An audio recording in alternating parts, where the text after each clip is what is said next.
Gentleman yields. The chair recognizes the gentleman from Idaho, Mr. Fulcher, for his 5 minutes of questioning. Thank you, Mr. Chairman. Mr. Lynch, thank you for being here today. Some of us have not been through this process personally, and I think that might be a blessing, but at the same time, that may also indicate that we're less familiar with some of the particulars that you're addressing here today. And I know that some of us have come back to you with the same general topic a time or two, and I'm probably no different, but I want to frame this in a way that may open you up to make some comments that you haven't to some of the other questions. And it has to do, of course, with the public safety responsibility that we have on the congressional side and just the public trust that we want to try to foster. So it's essential for those of us here in the congressional panel to investigate and address situations that could result in harm to public safety, including improper practices in organ donation. We're also sensitive, as has been pointed out, that this can have an impact on the public perception of the process.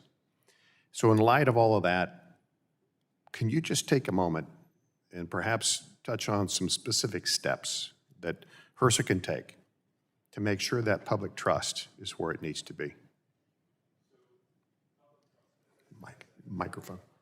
Public trust is earned, and it is something that should not be expected in this process. We have an opt-in system. There are 170 million Americans who have made the brave choice that they would wish to be an organ donor.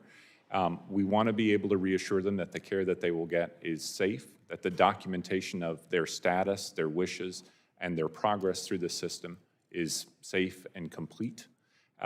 That is being addressed through the policy directive that we have. In cases where an individual identifies something that was adverse, we want to make sure that all those concerns are relayed to us and are able to be directed to the appropriate entities. That doesn't mean that every report we get is going to be substantiated, but they should all have their review. Thank you for that. In your written testimony, there was a quote that I picked out there that I want to just refresh your memory on. Here's your quote, and then I've got a question related to it. You said that HRSA aims to foster an environment where providers, patients, and families feel safe to report their concerns. And if an individual who has, like me, with very little or no experience with an organ donation system and got a concern and want to report that,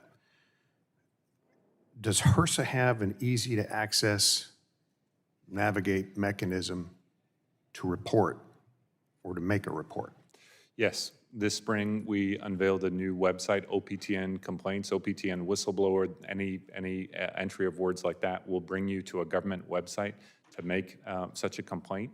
And then in the evaluation of those, it's critical to have a denominator, so to speak. So getting those other data to know how often, if a negative event happened, how often is that occurring? Essentially creating a rate for it. And so that's why getting a better data environment with the ventilated patient form is so deeply important.